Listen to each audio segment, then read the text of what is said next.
आप रामपुर बघेलान से कांग्रेस की टिकट पर विधानसभा चुनाव लड़ना चाहते हैं। कहीं ना कहीं ब्लड में राजनीति है। क्षेत्र के प्रति एक जुड़ाव है और क्षेत्र की सेवा करना चाहता हूँ। तो राजनीति एक प्लेटफॉर्म ऐसा मैं मानता हूँ। रामपुर विधानसभा से भाजपा की टिकट तो फिक्स है।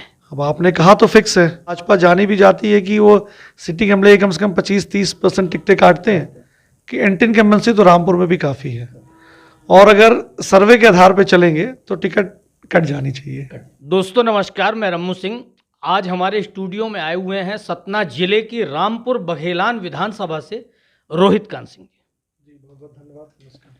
आप रामपुर बघेलान से कांग्रेस की टिकट पर विधानसभा चुनाव लड़ना चाहते हैं। चुनाव लड़ना तो ठीक है, क्योंकि पार्टी में पिछले 2014 से पिछले 9 वर्षों से सक्रिय भूमिका से कार्य कर रहा हूँ। तो हर कार्यकर्ता की इच्छा होती है, महत्वाकांक्षा होती है, और क्षेत्र के प्रति एक जुड़ाव है और क्षेत्र की सेवा करना चाहता हूँ। तो राजनीति एक प्लेटफॉर्म ऐसा मैं मानता हूँ, और चूँकि पारिवारिक रूप से भी राजनीति खून में भी मिली, तो इसलिए एक राजनीति की रुझान हमेशा से रहा। जब छात्र संघ में मैं महामंत्री निर्वाचित हुआ विंग क्रिश्चियन कॉलेज इलाहाबाद में, तो कहीं ना कहीं ब्लड में राजनीति है, जनसेवा का एक जज्बा है, तो इसलिए कोशिश है कि विधानसभा चुनाव के माध्यम से उसको पूरा करूँ। आपने बोला पारिवारिक पृष्ठभूमि, जी, बैकग्राउंड जो है वो राजनीतिक है, तो थोड़ा उसके बारे में बताएंगे।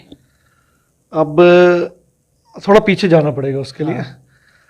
हमारे बाबा साहब थे स्वर्गीय रमाकांत सिंह जी, जो स्वतंत्रता संग्राम सेनानी भी थे, और चुनाव में सफलता तो नहीं मिली, लेकिन उन्होंने एक पृष्ठभूमि तैयार की थी। 62 में उन्होंने जब सीधी लोकसभा में रामपुर आया करता था, हमारे जिले की 3 सीटें विधानसभा की, मैहर, अमरपाटन और रामपुर बघेलान, तब वो सीधी लोकसभा से लड़े। बहुत कम मतों के अंतर से, शायद जगदीश चंद्र जोशी जी से लोकसभा का चुनाव हारी, या सोशलिस्ट पार्टी से। उसके बाद 67 का विधानसभा चुनाव लड़ा। तब तत्कालीन कृषि मंत्री थे, परिवार के ही कहना चाहिए, स्वर्गीय गोविंद नारायण सिंह जी। उनके खिलाफ वो कांग्रेस से थे, ये सोशलिस्ट पार्टी से। बहुत कम मतों के अंतर से 15,810 मत उनको मिले और 14,754 हमारे बाबा साहब को। तो 1056 वोट से तो एक पृष्ठभूमि तो तैयार हो गई थी। उसके बाद वो लड़े नहीं। 72 में जरूर तोसर सिंह जी लड़े, उनके सहयोग में रहे, उनको जिताया भी, जीते भी वो। 70 में फिर बड़े दाव, जो यहाँ छात्र संघ के अध्यक्ष भी रहे और समाजवादी युवजन सभा के प्रदेश अध्यक्ष रहे, पहले सोशलिस्ट पार्टी से जुड़े रहे। तो वो 77 में जनता पार्टी की टिकट पर पहली बार जीत के प्रतिनिधित्व किया रामपुर का। उसके बाद सफलता उनको भी कम मिली, लेकिन करीब करीब 30 वर्षों तक सक्रिय राजनीति में रहे वो। दोबारा 98 में जीते, और भारतीय जनता पार्टी से पहले भी थे, अभी भी हैं, आगे भी उसी में रहेंगे। मैं जरूर कांग्रेस से हूँ। प्रभाकर सिंह जी बीजेपी के वरिष्ठ नेता माने जाते हैं, पूर्व विधायक हैं, आप उनके भतीजे हैं। जी बिल्कुल। आपके पिताजी शायद प्रशासनिक अधिकारी थे, मुख्य नगर पालिका अधिकारी थे, और वरिष्ठ पदों में संयुक्त संचालक नगरीय प्रशासन विभाग से रिटायर हुए, और अब तो पिछले वर्ष अनफॉर्चुनेटली डेथ हो गई उनकी। अभी दिग्विजय सिंह जी प्रभाकर सिंह जी से मिलने गए थे। मैं 2 बार इस बात को बोल चुका हूं कि कुछ न कुछ रामपुर में वो नया करने के उद्देश्य से प्रभाकर सिंह जी से मिलने गए थे, और वो नया मुझे आपके रूप में ये दिख रहा है। नहीं मैं तो ऐसा नहीं मानता। वो एक सामान्य मुलाकात थी, चूंकि बड़े दाऊ से कभी चर्चा हुई थी, और उनके साथ वो जब वो 2 टर्म एमएलए थे, तो पहले टर्म में तो वो महज विधायक थे, माननीय दिग्विजय सिंह जी, और ये भी पहली बार के विधायक थे, तो उन लोग फर्स्ट टाइमर एमएलए थे। तो इन लोग की अच्छी मित्रता थी, जैसे मैंने अपने बड़े पिताजी से सुना। तो उसी लिहाज से वो जब रामपुर सीट थोड़ा क्रूशियल तो है, क्योंकि हम 90 से लगातार वो सीट हार रहे हैं। हमको आखिरी जीत हर सिंह जी के रूप में 85 में मिली थी, उसके बाद लगातार वो सीट हार रहे हैं। तो दिग्विजय सिंह जी उन 66 सीटों पे कांग्रेस का विशेष फोकस है, जहां हम 4 बार 2003 से, उससे पहले से हार रहे हैं। उस पर अपने जिले की रामपुर भी आती है। तो चर्चा के दौरान उनको याद तो था कि रामपुर बघेलान में प्रभाकर सिंह जी हैं, तो चर्चा के दौरान बात आई, तो हमने कहा ठीक है, बोले मिलना चाहते हैं। तो उन्होंने कहा फ़ोन लगाए, तुमने फ़ोन लगाया, तो उन्होंने कहा कि मिलने के लिए, तो बड़े दाऊ से जो भी बात हुई है फ़ोन में, उन्होंने आमंत्रित किया चाय पे, सामान्य मुलाकात। तो सामान्य मुलाकात के लिए गए थे, और काफ़ी भीड़ भाड़ थी, तो कोई ऐसी विशेष चर्चा मुझे तो नहीं लगता, लेकिन उनके मन में जो हो ये मैं नहीं कह सकता। क्या आप जीतने के लिए यह चुनाव लड़ेंगे? निश्चित जीतने के लिए लड़ेंगे, निश्चित। विंध्य में सबसे अधिक जातीयता का जहर घुला हुआ है, इसको आप मानते हैं? अब सुनता हूँ, मानता तो नहीं हूँ मैं। अब धीरे धीरे, चूंकि अब 9-10 साल से हूँ यहाँ पे, तो सुनने में आता है, कभी कभी दिखता भी है, बट जितनी चर्चा होती है उतना नहीं है शायद। अगर उतना होता तो रामपुर में 15 बार चुनाव हुए, और ब्राह्मण बहुल कॉन्स्टिट्यूंसी है। ऐसा अब कोई जाति जनगणना तो होती नहीं, लेकिन जो एक सामान्य है तो ब्राह्मण बहुल कॉन्स्टिट्यूंसी है। लेकिन 15 में से 11 बार क्षत्रिय वर्ग को प्रतिनिधित्व का मौका मिला। तो इसका मतलब यही है कि जो जनसेवा करेगा और उनके बीच में रहेगा, सुख दुख में साथ रहेगा, उसको वो मौका देंगे, मेरा ऐसा मानना है। और चूँकि मैं बाहर पढ़ा लिखा, बॉम्बे से मास्टर से, मेरा बिजनेस एडमिनिस्ट्रेशन से नौकरी भी की, तो इन सब चीज़ों से मैं तो कम से कम दूर रहता हूँ जी। रामपुर विधानसभा से भाजपा की टिकट तो फिक्स है, कांग्रेस से अगर आप लड़ेंगे तो क्या तीसरा फायदा उठा सकता है? अब आपने कहा तो फिक्स है, लेकिन अब भाजपा कह रही है, और भाजपा जानी भी जाती है कि वो सिटिंग एमएलए कम से कम 25-30% टिकटें काटते हैं।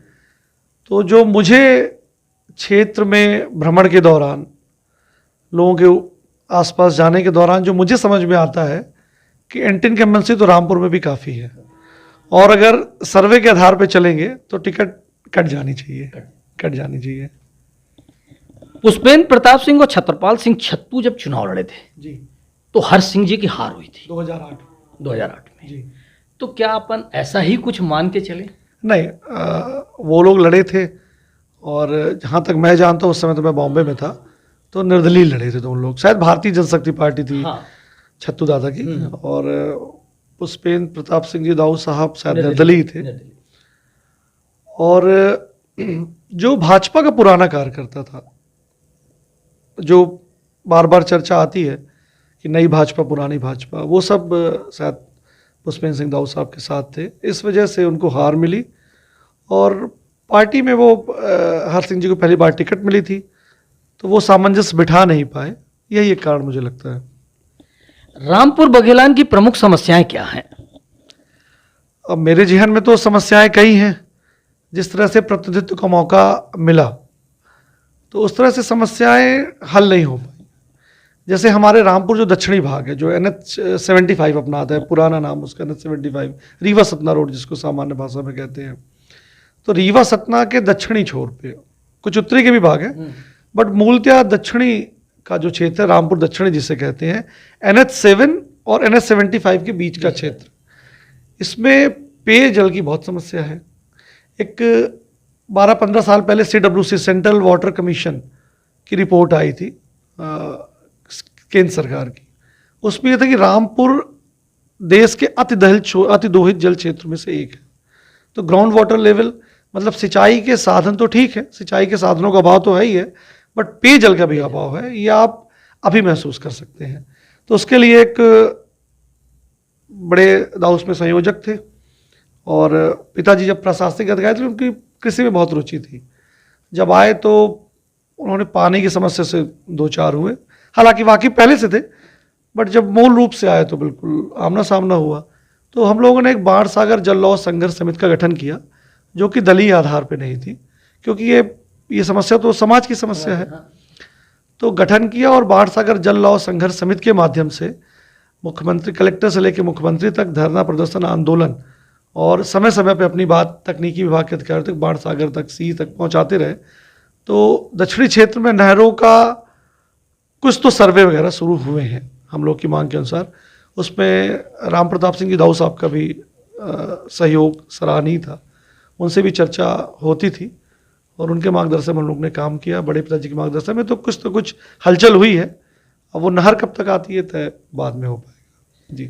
इसके अतिरिक्त स्वास्थ्य और शिक्षा के क्षेत्र में रामपुर पिछड़ा हुआ है, बहुत पिछड़ा हुआ है। जैसे रामपुर में अस्पताल तो अभी विधायक जी ने कहा कि हमने सिविल अस्पताल करा दिया है, शायद हो भी गया है, लेकिन जो रामपुर में अस्पताल में जो मुझे व्यक्तिगत रूप से लगता है, चूंकि मैं रामपुर के निवासी हूँ, तो रामपुर में बहुत पहले जब हम छोटे थे तो एक डॉक्टर आर एल तिवारी हुआ करते थे, अभी भी है।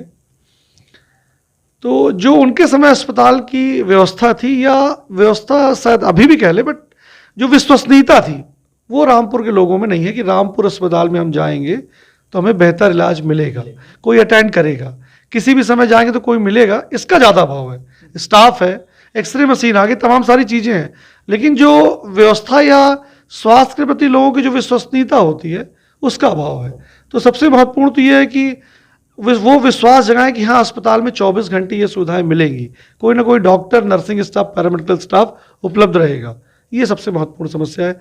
शिक्षा के क्षेत्र में स्कूलें तो तमाम खुली, बट कहीं ना कहीं गुणवत्तापूर्ण शिक्षा का अभाव है, क्वालिटी एजुकेशन का आज भी अभाव है।